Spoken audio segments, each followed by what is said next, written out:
नमस्कार दोस्तों, आजकल स्टडी पॉइंट में आपका हार्दिक स्वागत है। और हम पढ़ रहे थे सब्जेक्ट वर्ब एग्रीमेंट। ठीक है, अगला अपना जो रूल है उस रूल को आगे बढ़ाते हुए हम अपने इस टॉपिक को पूरा करेंगे। अभी टॉपिक में कुछ और भी रूल्स अभी बाकी रह गए हैं, उन रूल को भी अपन क्या करेंगे, क्लियर करेंगे। ठीक है, तो हम आगे बात करते हैं। ठीक है, हमारा जो चैनल है आजकल स्टडी पॉइंट, इसको ज़्यादा से ज़्यादा आप शेयर कीजिए, लाइक कीजिए और उसको सब्सक्राइब कीजिए और करवाइए। ठीक है, तो अपना जो रूल है अगला, रूल नंबर 12। ठीक है, लिखिए, जब दो subject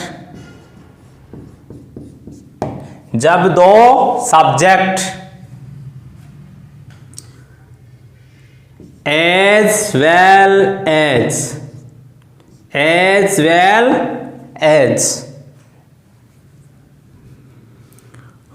with, together with,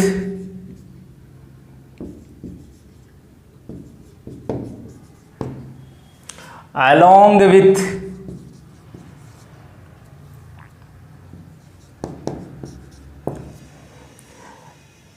as well as, with, together with, along with, in addition to,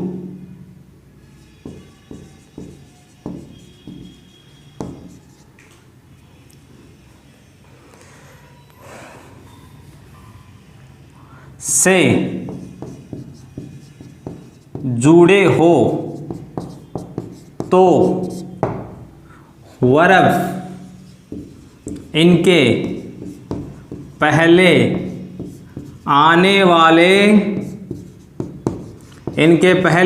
वाले सब्जेक्ट के अनुसार ही आएगी।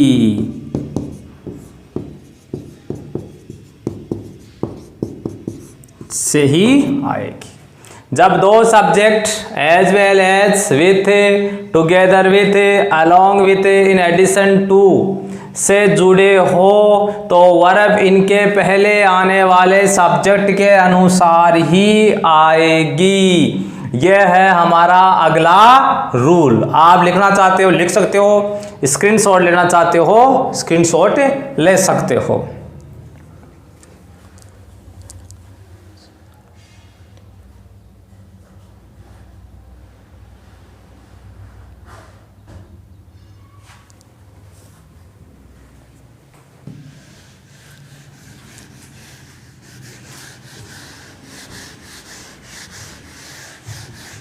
एग्जाम्पल अपन देखें, जैसे Chinku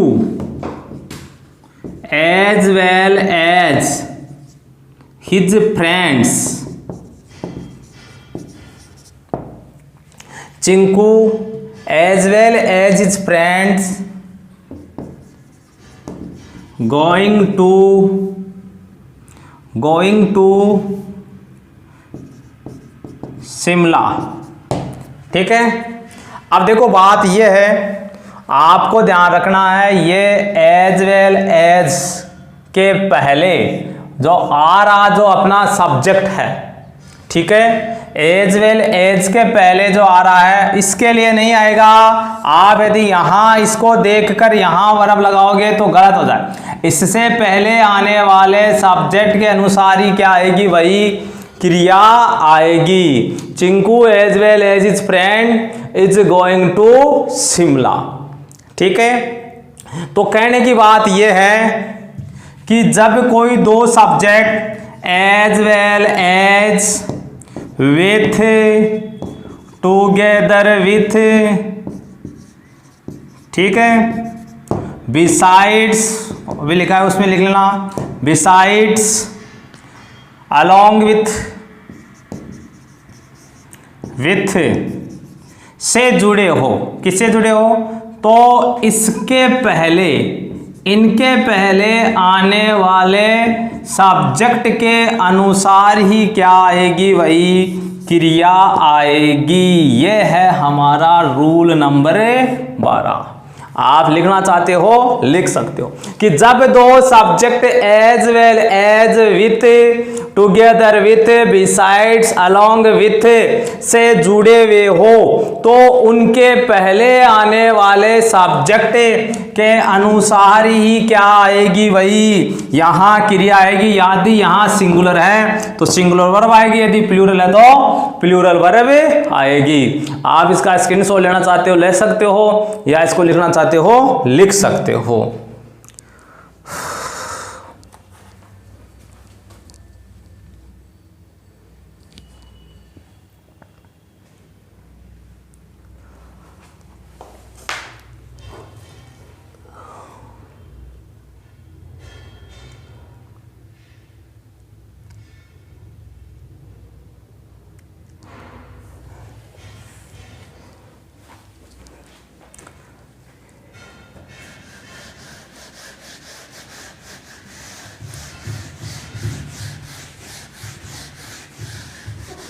rule number 13, rule number 13, sorry 13, ठीक है। अब रूल नंबर 13 क्या है, ठीक है, देखिए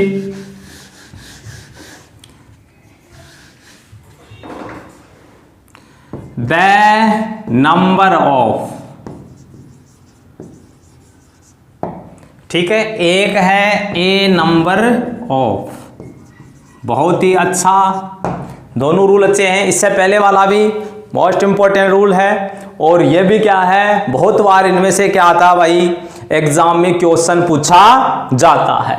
एक तो है द नंबर ऑफ, एक है ए नंबर ऑफ, ठीक है, द नंबर ऑफ एक है ए नंबर ऑफ। तो द नंबर ऑफ के बाद प्लूरल वर्ब आएगी। कौन सी वर्ब आएगी, प्लूरल वर्ब। और ए नंबर के बाद, ए नंबर के बाद सिंगुलर वर्ब आएगी। द नंबर ऑफ के बाद प्लूरल वर्ब और ए नंबर ऑफ के बाद सिंगुलर वर्ब आएगी, ठीक है।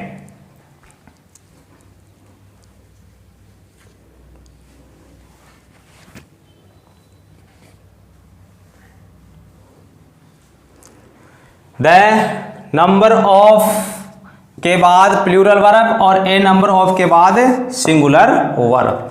द नंबर ऑफ और ए नंबर ऑफ, ठीक है, के बाद प्लूरल वर्ब और ए नंबर ऑफ के बाद singular verb.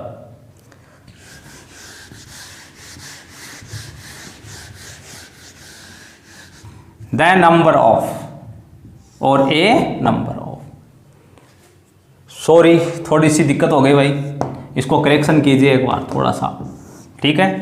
The number of के बाद, सॉरी द नंबर ऑफ के बाद, द नंबर ऑफ के बाद तो आएगी सिंगुलर वर्ब, सॉरी, ठीक है।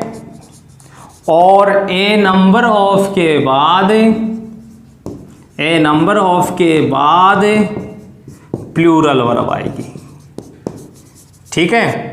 द नंबर ऑफ के बाद में तो आएगी सिंगुलर वर्ब और ए नंबर ऑफ के बाद में आएगी प्लूरल वर्ब। थोड़ी सी मिस्टेक होगी, उसके लिए I am very sorry. The number of के बाद तो आएगी सिंगुलर वर्ब और ए नंबर ऑफ के बाद में आएगी प्लूरल वर्ब। जैसे example, the number of students, the number of students is present, is present। और ए नंबर ऑफ स्टूडेंट्स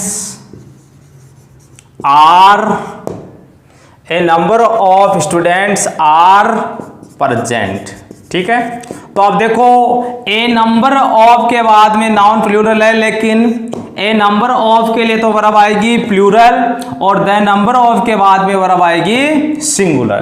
तो ये था अपना रूल नंबर 13। थोड़ा सा ध्यान कर लेना, मिस्टेक इसकी करेक्शन कर लेना कि द नंबर ऑफ के बाद तो वर्ब आएगी सिंगुलर और ए नंबर ऑफ के बाद में वर्ब आएगी प्लूरल।